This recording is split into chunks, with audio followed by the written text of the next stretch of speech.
democracia. Estamos de regreso ya y nos acompañan el señor doctor Gustavo Ich y el doctor César Ulloa. A los dos, muchísimas gracias. Y claro, se podrá medir la demagogia en el debate, en lo que se consiguió. Yo decía esta mañana, esto es lo que hay. Esto da la tierra, dicen en mi tierra.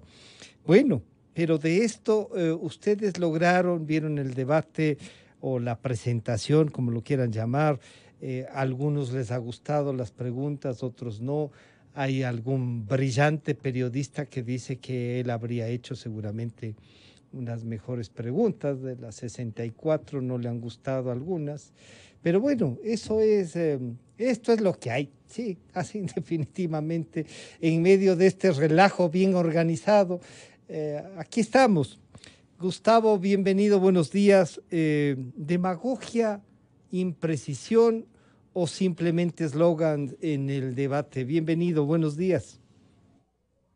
Buenos días, Francisco. Muchísimas gracias por la invitación. Un saludo muy cordial a César también y por supuesto para toda la audiencia que nos sigue. Yo en primer lugar creo que hay que felicitar a los organizadores de los debates, independientemente de los formatos más o menos acertados que puedan haber tenido estos eventos, además desde la perspectiva de gente que sabe efectivamente lo que es un debate, lo que se debe esperar de un debate, y aquellos que simplemente tienen expectativas, pero no comprendidas adecuadamente desde una perspectiva eminentemente técnica. Estos han sido esfuerzos que suponen la necesidad y el reconocimiento más bien de la necesidad de facilitar la difusión de los planes de gobierno de los candidatos, y eso es loable.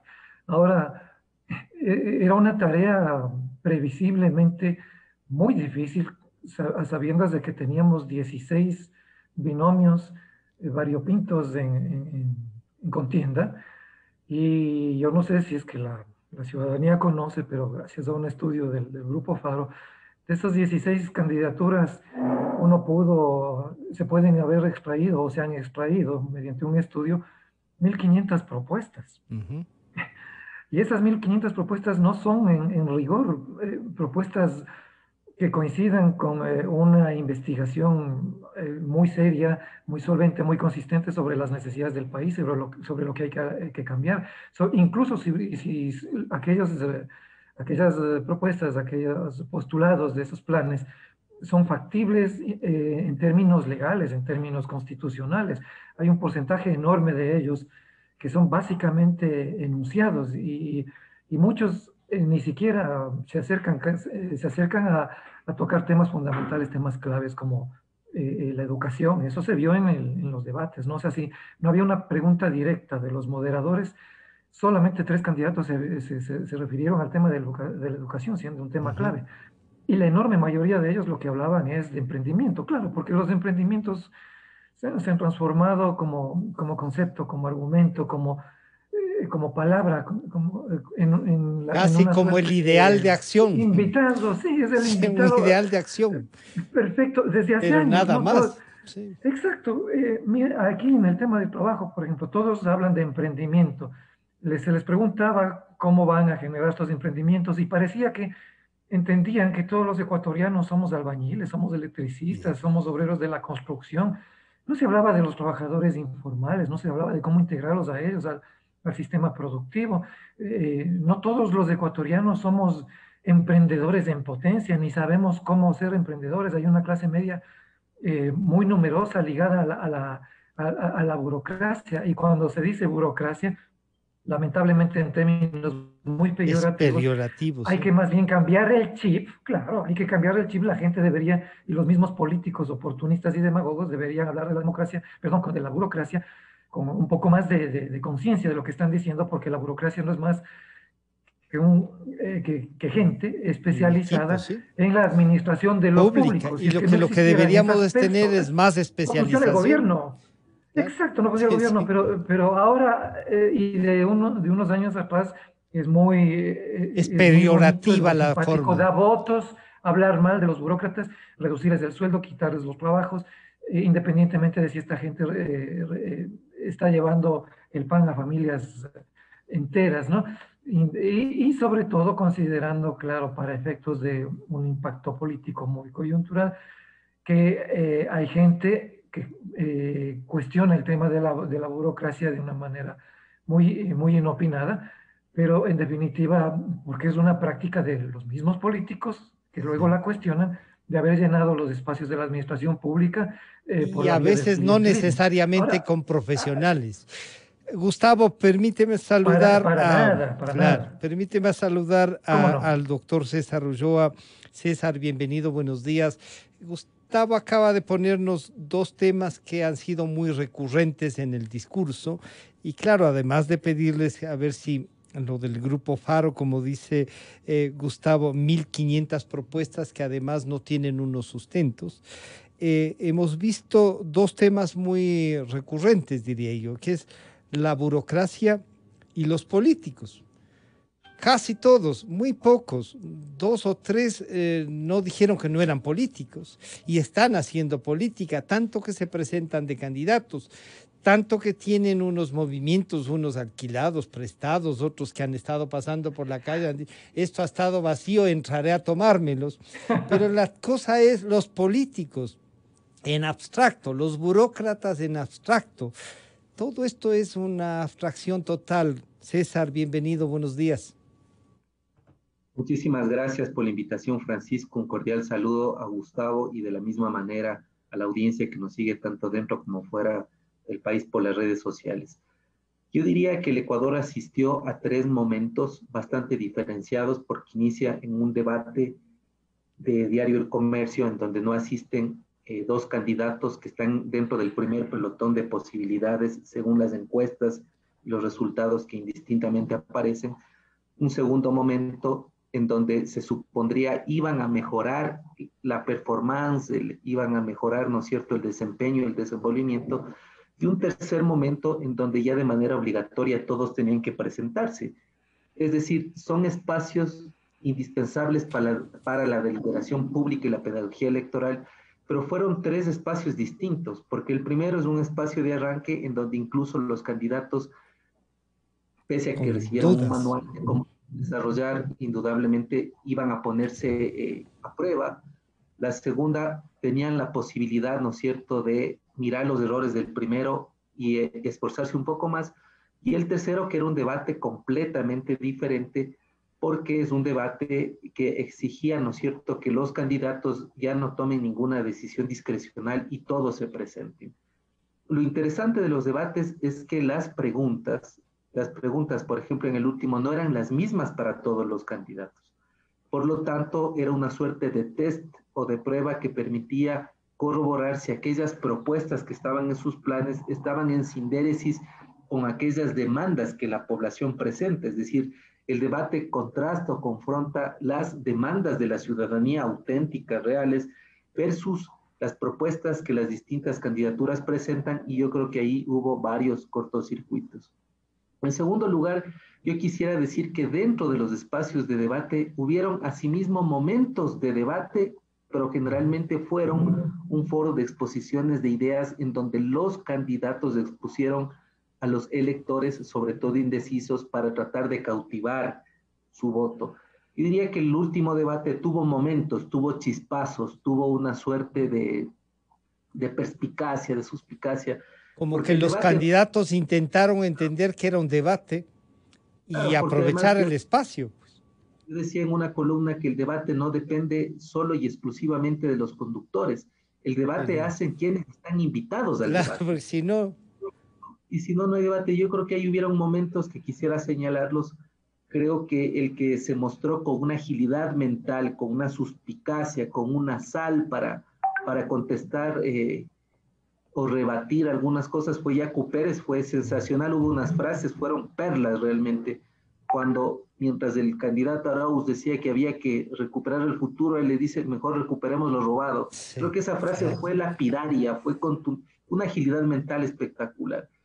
Creo que lo otro, creo que en el debate hubieron tres pelotones también diría. Creo que hubo el También. pelotón que generó expectativa porque están primeros en las encuestas y vimos que Arauz no deja de salir de aquel guión prefabricado y que tuvo que esforzarse trasvistiéndose en lo que no es, porque cuando ya comienza a alzar la voz y a gritar, quiere decir que pierde el control o quiere demostrar una fuerza que no le corresponde. Le vimos un Yacu Pérez que aprovechó los momentos pocos y cortos que se tiene, porque eran de 3 a 2 minutos, para confrontar con quien aparentemente estaría disputando votos. Y creo que hubo un tercer pelotón, yo diría, donde está Montúfar, donde está Hervas, donde está Freile, donde trataron de generar propuestas interesantes, donde se dijo cosas importantes, pero que están en contra de lo que las encuestas señalan.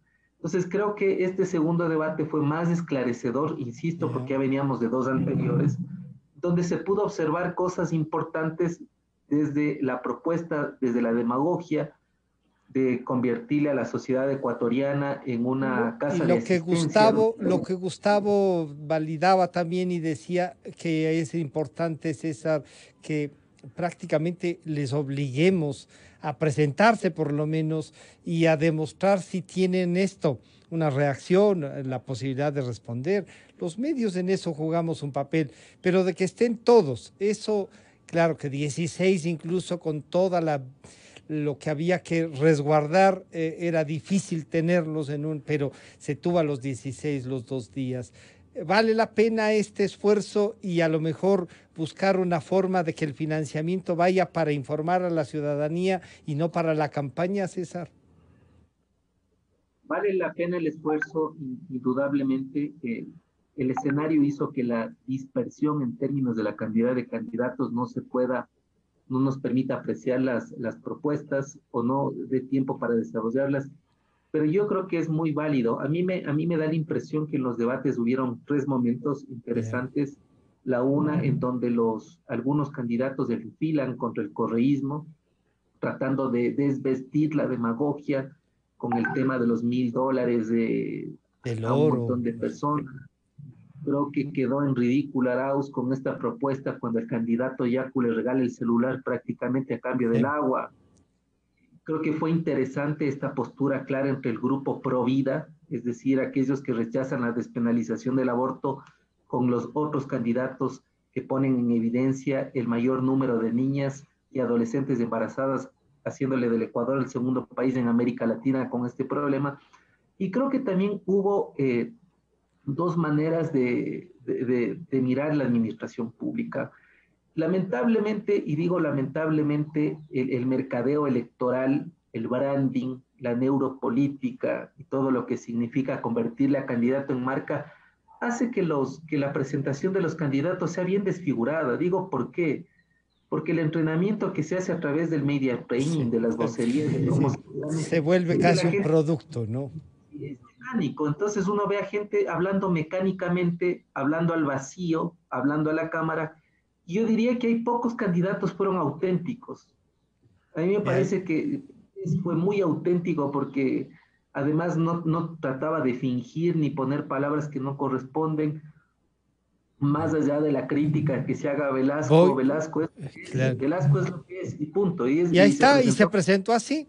Claro, Gustavo. En cambio, los otros les veo muy apergaminados. O sea, es increíble cómo Arauz demasiado tenía en la memoria el guión grabado y es lo mismo que... Entonces, yo creo que es importante los estudios electorales, es importante el mercadeo. Y todo esto que ustedes han observado, César, es algo que vale la pena para ver si la ciudadanía se percató también. Obviamente estamos hablando con dos personas que tienen su especialidad política, que hacen el seguimiento, lo cual se agradece que hagan el seguimiento a la vida diaria y que pueden opinar, porque a veces se puede pasar al resto que no hemos observado algunas cosas de las que ustedes pueden puntualizar. Gustavo, entonces, estos 3 momentos que señala César se podrían transformar en el descubrir a quiénes son en unos casos, porque por primera vez estaban expuestos a nivel nacional y en conjunto.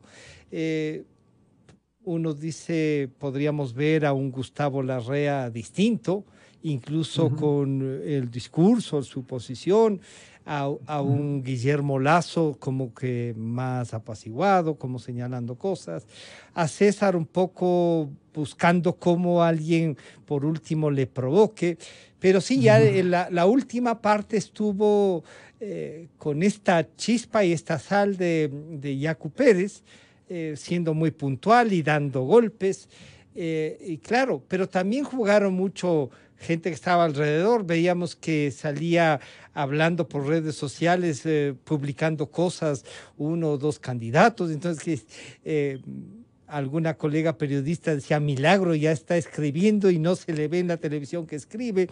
Bueno, toda la parafernalia también funcionó, Gustavo. Sí, es que así como es importante que los medios de comunicación, la prensa seria, genere estos espacios, incluso la propia institucionalidad del Estado, ¿no? Genere estos espacios para que los candidatos a la primera magistratura, en este caso, difundan sus planes de gobierno, sus propuestas y la ciudadanía los conozca. También es importante el trabajo que hacen estos equipos alrededor de los candidatos para afinar esas propuestas. O sea, ese no es el problema, al contrario, ese estaría muy bien, porque pueden haber propuestas muy inteligentes, pero muy complicadas de ser trasladadas a la ciudadanía. Y esos esfuerzos técnicos desde una perspectiva de la consultoría política son muy válidos, si es que son hechos con ética, si es que van más allá del marketing puro o de la publicidad, que ya sabemos cómo funciona lamentablemente en este país, apalancada al vago criterio, y digo vago por ocioso, no digo Sí. por confuso, de que si no te conocen, es preferible que te conozcan aunque sea haciendo algo malo, aunque sea Sí. a través de que te critiquen. Como decían, Y eso es lo que muchos en fueron a hacer, política cuenta que hablen, así hablen bien. aunque sea mal. Claro, y Aunque ese es un sea bien criterio en el caso trasladado de desde estos. Así es Sí, que ese es un sí. criterio, como digo, de asesoría política ociosa, Ujú. de gente anclada a criterios del siglo pasado, más o menos décadas del 30, del 40, que venía del marketing, ¿no? Y de la publicidad, y que se lo anclaron, como digo, al ejercicio de la política. Pero aquí la pregunta es, o varias preguntas, ¿no? Ujú. ¿Qué se espera de un debate? O empezando por lo elemental, ¿qué es un debate? Porque mucha gente que entendería que un debate es un espacio donde van los candidatos a fajarse, Claro, y querían si no ocurre sangre. eso, quedan decepcionados del Claro. debate. No, y el debate es un episodio de una contienda electoral, porque una elección no es más que eso, es una competencia electoral. Y el debate supone un espacio para debatir ideas, para presentar ideas, pero más allá de eso, hay que entender que no son los mismos públicos los que están atendiendo a los debates, hay distintos perfiles. Y cuando uno se pregunta qué se espera de un debate, el gran público espera personalidades fuertes, empáticas, conocedoras de los temas, candidatos que demuestren que conocen a sus electores, que sintonizan con sus problemas, con sus sueños. Y eso para un candidato exige exhibir una suma de atributos, ¿no? Liderazgo, carisma, fuerza, asertividad, dominio de los temas, una ideología clara. Ahora la Sí. representación más fehaciente de lo que es la ideología de muchos de los candidatos en los debates era el tipo de corbata que estaban utilizando. Eh, cómo hablarle a la gente desde las necesidades Ujú. de la gente, no desde los intereses partidistas y peor desde los intereses de quienes les financian las campañas? ¿Por qué pasa esto, Francisco? ¿Por qué pasa esto? Para quienes nos escuchan, es un tema de desarrollo en la historia de los Ujú. debates, ¿no? Cuando la política empieza a ser vista como un show. Claro. Se seguían antes los debates por radio y televisión y al día siguiente se esperaban las crónicas de prensa escrita para informarse, formar una opinión Ujú. y seguir en ello. Pero con el paso del tiempo, el show es el principal recurso de la mayoría de candidatos.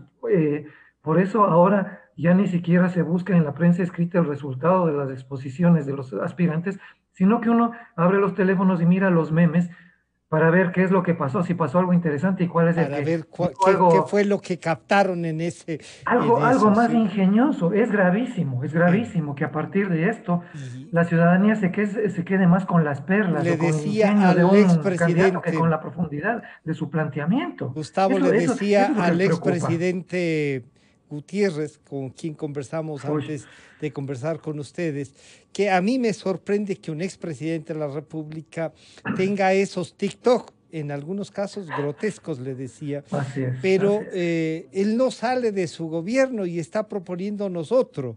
Así es. El TikTok, las redes sociales, Gustavo, ¿terminan por dañar lo poco que había de estructura política? A ver, yo quiero, no debería ser el medio el Ya. causante de esto. El problema son los candidatos y la mala asesoría que tienen. ¿Por qué ocurrió esto, este fenómeno en las actuales elecciones?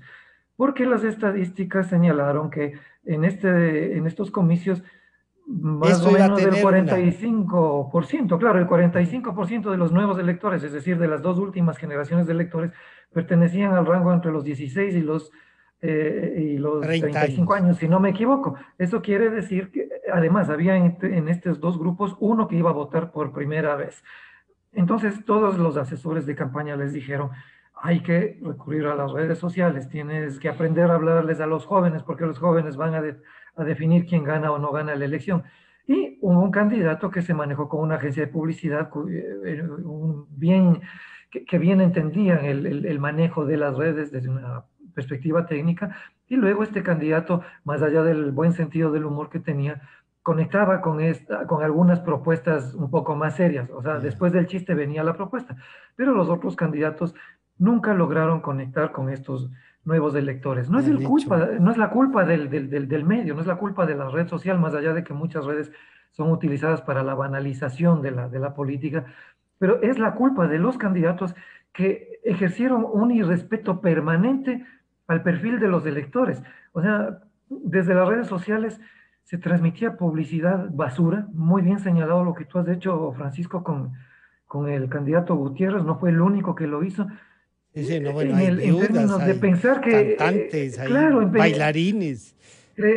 creer que quienes están en las redes sociales absolutamente son gente inmadura, gente a la que no le interesa la política, gente que no lee, gente ignorante, gente Ujú. que no tiene un sentido de la urgencia de las necesidades de cambio que hay en este país, que no, miren, los jóvenes son gente que se ha quedado sin posibilidades de estudiar gracias a la desgracia, gracias a la desgracia Sí, del gobierno anterior y su ocurrencia del examen ser bachiller. 1 millón de jóvenes que no pudieron acceder a los estudios.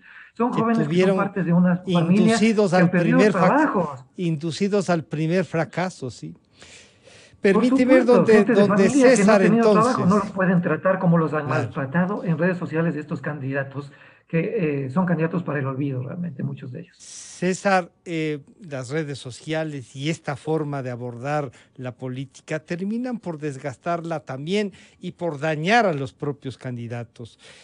Alguien nos decía ayer, bueno, lo que pasa es que habían algunas preguntas insulsas, escribían, ¿no? O impertinentes. Yo les decía, nunca una pregunta es ni insulsa ni impertinente. Hay respuestas insulsas e impertinentes, porque si hay una pregunta que tiene esas características, depende de quién va a responder. Y claro, esto dicho por algún brillante periodista que le habría gustado seguramente estar ahí, eh, confunde a otros.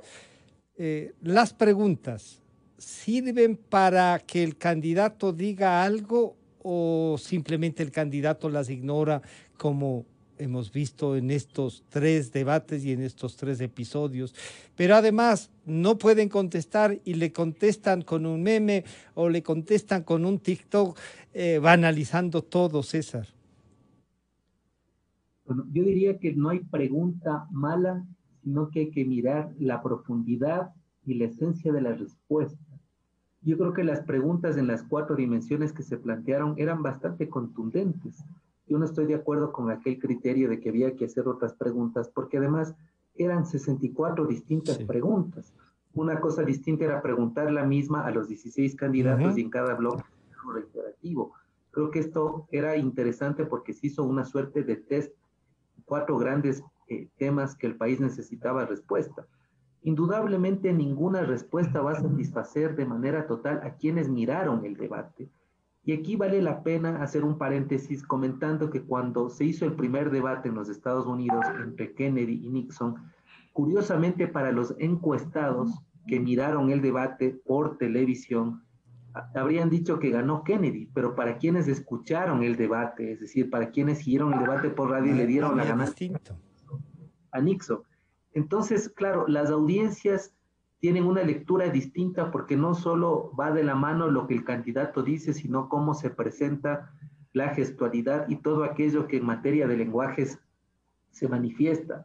Yo creo que en un mundo en donde el tema audiovisual, imagen y video cuenta, indudablemente la respuesta va, ¿no es cierto?, embestida, va revestida también por la forma. Y yo creo que el debate dio la posibilidad de conocerles a los candidatos un poco más, yo no diría totalmente, pero un poco más. Y en algunos casos tener el primer acercamiento, César, porque claro, de algunos no se sabe casi nada, pues. Lo que me preocupa indudablemente es que aun cuando sea vinculante, obligatoria la asistencia, eso no quería decir que los moderadores podían tener el control de que los candidatos respondan o no a la pregunta. Es decir, muchos hacían mitad propaganda, mitad respuesta y en algunos casos trataba de generarse un escenario de confrontación de ideas. Yo diría que los candidatos, volviendo a la instrumentalización de las redes y tecnologías, tienen un grave error en sus equipos asesores. Y es que tecnología no es asociación directa de jóvenes, porque ahora el celular lo utilizamos todos, no necesariamente solo los jóvenes. Y segundo, que no quiere decir... Los más jóvenes, digamos, César.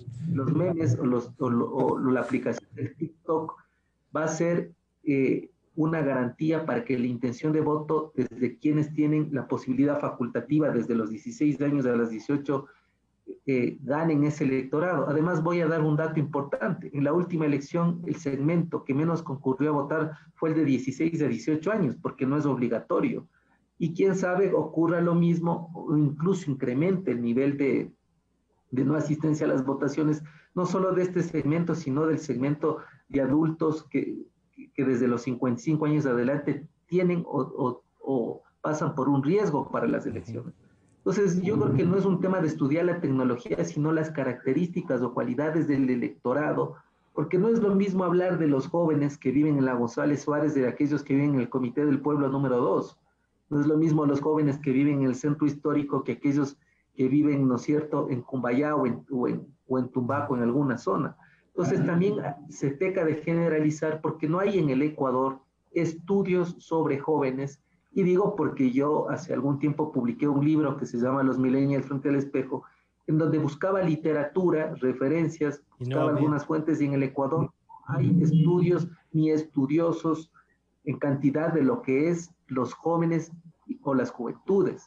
Entonces, a mí me parece que el uso de las redes no necesariamente resuelve lo que pasa fuera de las redes. Por eso una discusión actual es que el mundo online no necesariamente es el mundo offline. Y en el mundo por fuera de las redes hay lo que Gustavo decía, hay unos jóvenes desempleados, hay unos jóvenes que miran cómo sus padres perdieron los empleos, hay unos jóvenes que no tienen la posibilidad de acceso a distintos niveles de formación y de educación, y hay jóvenes que lo que menos le interesa la política. Y además me atrevería a decir algo que gracias a los estudios que he hecho he comprobado. Los jóvenes no votan por la motivación que ellos tienen por el candidato. Los jóvenes votan por lo que escuchan en su entorno inmediato y por lo general sus padres. Es decir, si a sus padres les miran desempleados o si los padres hacen algún juicio de valor acerca de la política, posiblemente votarán como sus padres voten. Ya. Entonces, si hay una influencia familiar también, sí hay un comportamiento. Gustavo, esto que nos plantea César, que sí tiene una vinculación casi sectorial, que nos habla de universitarios de unas universidades y de otras, de unos colegios y de otros colegios, de los sectores en donde viven. Este Ecuador diverso en todo, en un montón de cosas conflictivo, pero que tiene unas riquezas también humanas extraordinarias. Se vio reflejado ayer que los candidatos, o el fin de semana o en los 3 debates, sintonizan con ese Ecuador real, con ese Ecuador profundo, Gustavo. Yo creo que muy poco, Francisco, yo creo que muy poco. Para mí, eventualmente resulta difícil eh, ponerle nombre y apellido en estas entrevistas o en los artículos que estoy publicando sobre el modo en que los candidatos lograron representar tal o cual tema de una manera acertada, porque mucha gente, dada la virulencia y los antagonismos que existen en la esfera pública, confunden un análisis más o menos objetivo ya con una suerte de militancia por quien está opinando, escribiendo. Pero a una pregunta directa, una respuesta directa. Yo creo que entre los aspirantes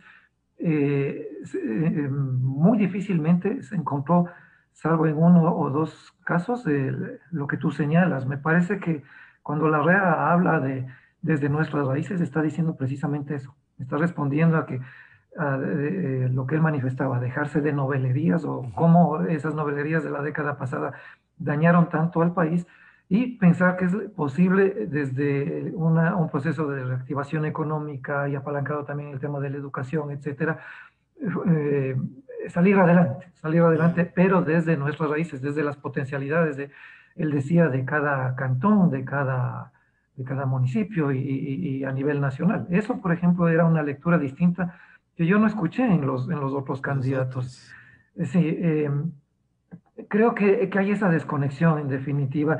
Por lo que señalábamos, y coincido plenamente con César en esos términos, hubo muy mala asesoría, muy mala orientación de parte de la enorme mayoría de equipos de campaña, o probablemente eso suele ocurrir, y lo digo por experiencia propia, porque pueden haber a veces buenos equipos de Buenos campaña, asesores, pero bien, pero bien los poco candidatos a veces candidato, claro. no se dejan, No, a veces no no hacen entienden. caso de No, la no, nos ha racionalidad. pasado, no entienden. Creen saberlo todo y Exacto, se sí. niegan a entender lo que está más allá de su experiencia, y muchos de ellos son verdaderos dinosaurios de la política. Ahora, y no entienden cómo han cambiado las cosas. ¿Para qué sirven los debates? O sea, siempre nos hemos preguntado o hemos debatido con algunos colegas, creo que incluso en la propia Radio Democracia pasó esto alguna vez, cuando dicen, bueno, ¿los debates realmente influyen o no influyen en el resultado de las elecciones? Y hay colegas que dicen que no, No, que no sí. influyen, que básicamente reconocen que es parte del show de la democracia en el que la televisión sigue reinando. Yo creo que eventualmente sí influyen cuando hay cierto tipo de condiciones, por ejemplo, como condiciones como las que estamos viviendo en este momento, una crisis enorme, una crisis absoluta, que genera reacciones y sentimientos muy serios, conectados con el miedo, conectados con la incertidumbre, conectados con el descontento sobre la política y sobre los políticos, y que además entre 16 binomios la gente no sabe por cuál votar, no habida cuenta de que creen la mayoría de los electores que alguno de ellos sí es realmente quien los va a salvar, sino que muchos ven a la mayoría de candidatos como el mal menor. Con Claro. este nivel, con este porcentaje que a la fecha del desarrollo de los debates bordeaba el 50%, es evidente que los candidatos tenían que entender que si se presentaban a los debates podían fortalecer el voto indeciso de algunos de ellos. Por ejemplo, Guillermo Lazo. Guillermo Lazo es el más débil de los candidatos eh, que según las encuestas estaban en el bloque de los tres con mayor intención de voto. Es tan débil la candidatura de Guillermo Lazo en relación al sector que él representa, que apenas apareció el nombre de Álvaro Noboa, su candidatura empezó a hacer agua por todos Ujú. lados. Solo estoy poniendo un ejemplo Sí, sí, claro. de la necesidad que uno de los candidatos con mayor intención de voto tenía para asistir a los Para debates. estar. ¿Por qué no asistían otros? Claro, porque tenía que consolidar su voto indeciso. ¿Por qué otros candidatos no lo hacían? Porque parten de un criterio técnico también estudiado desde el ejercicio de la consultoría política en campaña, que señala que cuando uno tiene un voto duro asegurado, es un Es riesgo no concurrir a correr en los riesgo. debates. Claro, porque Claro, una sí, sí, sí. pregunta que no puedan contestar, porque un desaguisado, porque hay un resbalón Termina que está por siendo irle al... televisado. Sí, Termina. Y termina por irse. Y hemos no visto. claro, Hemos no pienso visto, en claro. Estados Unidos, que bien citó César, regreso acá al Ecuador, y nunca me voy a olvidar, trabajo mucho con mis estudiantes en ese caso, el debate entre León Febres Cordero y Rodrigo Borja. Claro. Rodrigo Borja tenía aparentemente ganada la La campaña campaña. en la Pero primera vuelta míreme a los ojos, y perdió. sonó, claro. Fue, Míreme a los ojos, exacto, fue ¿por qué? matador. Sí, sí. porque es un tema, ¿y cuánto calza, doctor Borja? ¿Cuánto calza usted? Claro. ¿Recuerdan? Esa es una cosa César, histórica, ¿no? Que se antes mete de ir a una, claro, en que el además están elector, ahí, ¿no? que uno no puede ser. César, Le cambia la entonces, perspectiva al claro, indeciso. César, ¿el debate influye o no? Como dice Gustavo, no, hay momentos en los que un debate puede no solo influir, puede definir alguna cosa y que si aceptan o no ir. Usted encontró, César, en estas propuestas que se dieron en sábado y domingo y las otras que usted además las ha seguido todas, eh, encontró que sí se definen en estos tres grupos que usted también señala, sí se define un país, sí se visualiza los problemas que tienen o simplemente fueron unos TikTok más organizados. Bueno, yo creo que las necesidades del país son sumamente claras.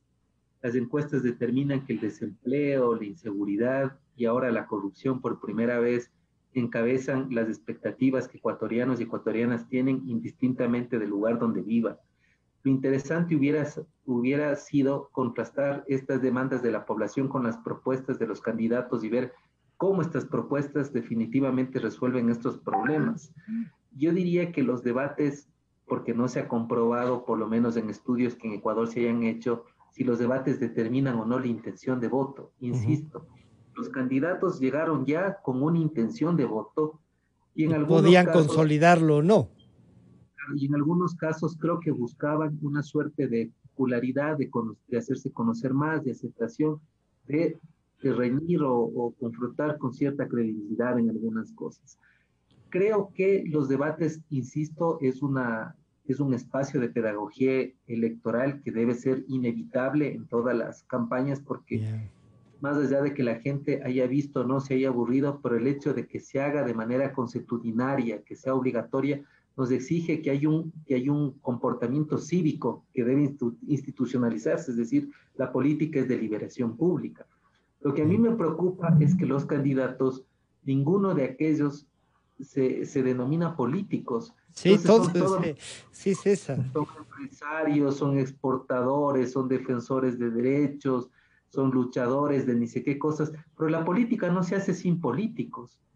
Y eso hace pensar que tampoco los partidos son partidos políticos, Claro, sino que son sí. maquinarias que se activan en tiempos electorales. Emprendimientos. Emprendimiento, tal cual. Pero César, entonces estos emprendimientos políticos en donde algunos carritos de estos que han comprado en el baratillo de ofertas, claro, terminan por desgastar la vida política del Ecuador. Y entonces, como dice Ortega y Gasset, yo siempre recuerdo a mediados del siglo pasado, una política de ideas tiene que volver. Y en eso tenemos que empeñarnos todos, César. Indudablemente, por eso se habla de los partidos cártel, ¿no es cierto? De los partidos que se activan solo en elecciones y que ahora son suerte de espacios que se arriendan, que se rentan y que ponen a cualquier persona porque además mantener la personería de un partido político es dinero. Siendo muy extremista, en México se hace mucho dinero manteniendo a partidos que nunca ganan elecciones. Claro. Porque en México se lava el dinero a través de partidos políticos que nunca ganan elecciones. O sea, que hay partidos lavadoras. Claro, sí. Claro, lavadoras y hay demás partidos. Secadoras. ¿No? Lavadoras, secadoras y exportadoras, por lo que sea. Les voy a pedir, se nos fue el tiempo, pero sí les voy a pedir a los dos una última reflexión para que les pidamos a los ecuatorianos no solo ir a votar, que es nuestra responsabilidad, sino que además escoger de lo que vimos, como les decía al inicio, esto es lo que hay, no hay más, esto es. Y con esto tenemos que construir un país viable. ¿Qué consideraciones deben tener para Gustavo y César Ulloa? Gustavo. Sí, sería ideal que la política fuese un acto que se define a través de la racionalidad, de la objetividad, que independientemente de que compartamos o no en escenarios de crisis como el que estamos atravesando, sobre todo la ideología o de un candidato, o nos resulte simpático o antipático, tomemos una decisión más bien orientada a la resolución de los problemas más graves por los que atraviesa no solamente el individuo y su familia, sino la colectividad en su conjunto. Lamentablemente no es así. La política es emocional, el voto es emocional, y yo veo que los debates en esta ocasión tuvieron el mérito de evidenciar las debilidades y fortalezas de los 16 candidatos. Algunos de ellos son realmente personajes, como decía, para el olvido. Lo importante no es si los debates fallaron o no. Creo que lo importante es que los ecuatorianos que seguimos esos eventos tuvimos la posibilidad de ver la baja calidad de las propuestas de la mayoría de ellos, y esa baja calidad es resultado de una extrema pobreza de la política ecuatoriana, dominada por mafias, por caciques, por operadores de grupos Sí. económicos, por populistas, por aventureros. Claro, uno junta todas estas cosas y en un equipo de asesoría de campaña dice, mira, toda la gran mayoría de ecuatorianos rechaza la política, rechaza a los políticos, pero como bien se decía anteriormente, no puede haber democracia y no puede haber política sin políticos. Consecuentemente, lo que hay que mejorar es la calidad de la democracia, la Claro. calidad de los políticos, la calidad de los políticos, y entender que también por la poca responsabilidad de los ciudadanos, acostumbrados por la emocionalidad a votar sin memoria, sin informarse adecuadamente, ahora movidos por el odio, por el Sí. antagonismo que se sembró hace 14 años, por la ambición, por el resentimiento, por la manipulación de la desesperanza a través de la publicidad de algunos de estos candidatos tan demagogos, y por el show, la política está como está en el Ecuador, porque los ciudadanos dejamos que así sea. Ojalá que en las elecciones del 2010, de febrero próximo, los electores podamos superar